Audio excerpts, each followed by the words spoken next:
Village in Harrodsburg, Kentucky. Yeah, and we're standing in front of a big poster in one of the bigger houses that you are allowed to visit here. And this is a Shaker picnic in 1887. And I just wanted to point out, here's one of the typical Shaker bonnets on one of the children. And then it's kind of neat also if you pan it on the faces and just see their serious expressions. And down below are the children, and their expressions are kind of priceless. We might have a thumb sucker here. Yeah. They don't look happy. No, and it's a picnic. Yeah. They should be happy. But here's some camaraderie. Yeah. This happens. Anyway, we can travel around, and so this is one of the places that we picked this week, and so our friend was going to come, but she's busy as a computer teacher, and she could not come, but she said, when you go, she said, be sure and check out Bonnet. She said, because she said, I've got a hilarious story to tell you. And so she said that years ago her mom was down at the flea market, and I think it's at the warehouses in Lexington down. And do you know where the Lexington flea market was? It was in the tobacco barn. And Anglian Avenue.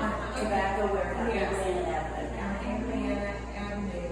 And her mom, every Sunday, Jane said her mother and father after church would call them in. They were Second Presbyterian people, and so they would call them into the car and go antiquing. And Jane would be bored to death and read her book, and her sister would too, and all of them were parents because they had breakfast and they'd go out and hit the sales and stuff.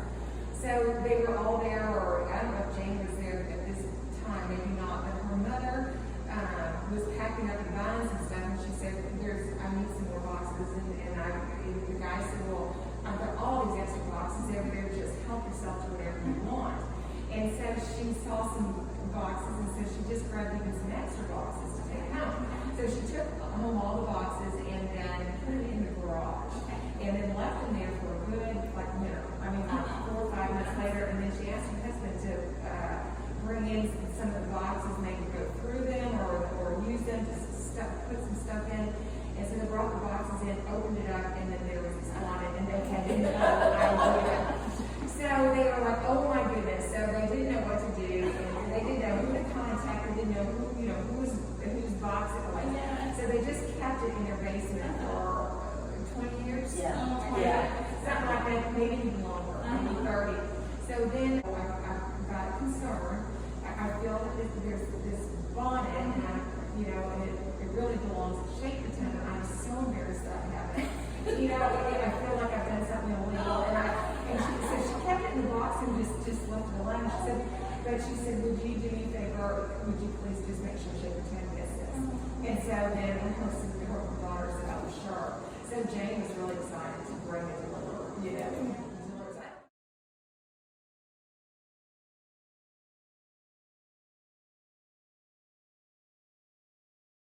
Yes. I believe the Shakers started here in 1805.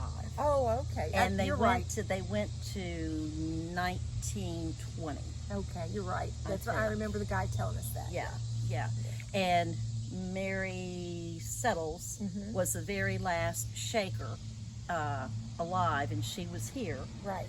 And this is beautiful grounds. We're going to take more pictures for it, but it is absolutely gorgeous. But the Shakers, we have learned so much since being here, and I've been here about 3 or 4 times, but because of COVID, it's not crowded, and we have these nice little tour guides that are just, please talk to us. And we're talk hungry, so we're all just learning about everything. So their whole premise was, do you want me to talk about this? Sure. Okay. Sure. Their whole premise was they felt, and jump right in there, Okay. they felt that Jesus had already come back in spirit form. And the reason they didn't reproduce or cohabitate Or marry. was because they tried to make heaven like earth. And in heaven, we were told, there is no marriage, as far as they know. And so they also felt that having relationships with people took out a lot of your energy that you could otherwise put towards Christ's work. When they ate, they were quiet. we would have been kicked out. Yeah, that would have been Way kicked out. But anyway, they probably thought we were loud in there. Yes. But anyway, they were very different. They obviously went out of don't want to say fashion. They went out of practice because they couldn't recruit other people. There were 6,000 to 7,000 Shakers here at one time, and there on this property it was divided into sections: north, south, east, and west. And and so as when you came into the property to become a Shaker, you were kind of given a trial. And so you lived on the north side, and then as time went on, you might make your way into the central and the east and the southern part of this estate. And so by the time the Shakers were dying out, Mary Settle, of course, was the last one here. And as visitors would come in and visit her, she would be giving, she liked you gifts to you to take home. And so a lot of the things walked out of here with gifts by Mary Settle. And she was just the last one that lived here by herself. I know, poor thing. That would be tough. And that bonnet we were talking about, that could have been something that she gave to somebody, and it's come back to live here. There were 2 settlements in Kentucky, one here and then the other near Bowling Green. There were also settlements the very beginning up in Maine, then Ohio. What? New York. New York. Is that it? Yes, Or- well, and then there were some south in Georgia and Florida. Yeah, but not for very long. Yeah. Not for very long. What else can we say? Well, if you want to be a Shaker, okay, you can't be married, and you want to have to roll your sleeves up and work really hard.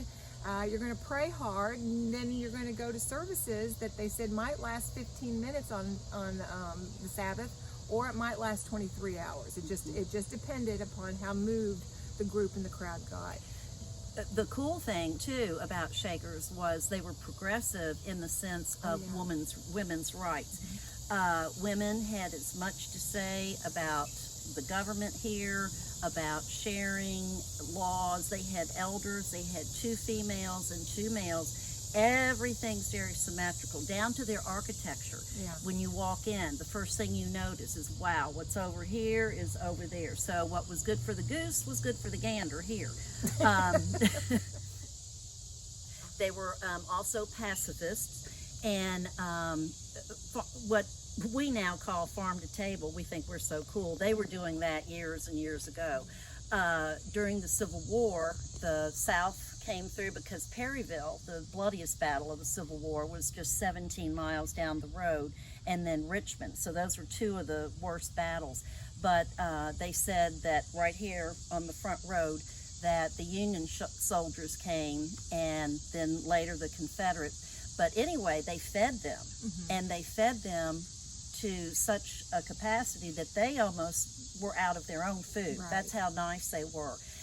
Now, one story one of the people told us was the Union soldiers were looking for horses, and the Shakers knew that they were going to do this. So they took the horses down to caves down at the Kentucky River.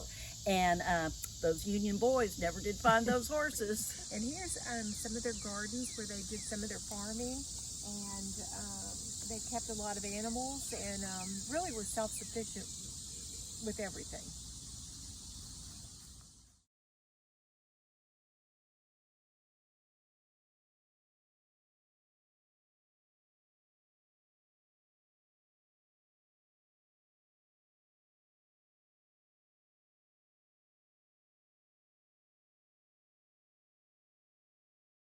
Okay. All right. What are you having? I'm having the rock shrimp and corn salad. See the corn? Oh, yeah. Doesn't it look good? Oh, I'm yeah. so excited about this. And then there's the cornbread, and then the coleslaw, and then this is Francis's Cod and salad. and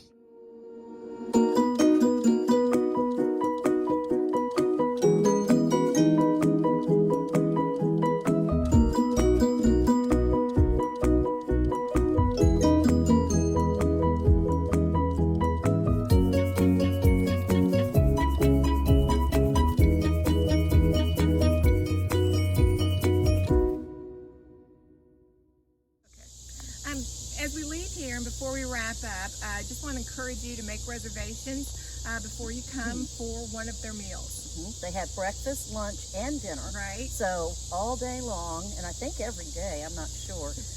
But anyway, and mainly have the lemon pie. It is very good. If you like lemons, you gotta like lemons, but it's really good. Get ready for our drink. It's coming. It's coming.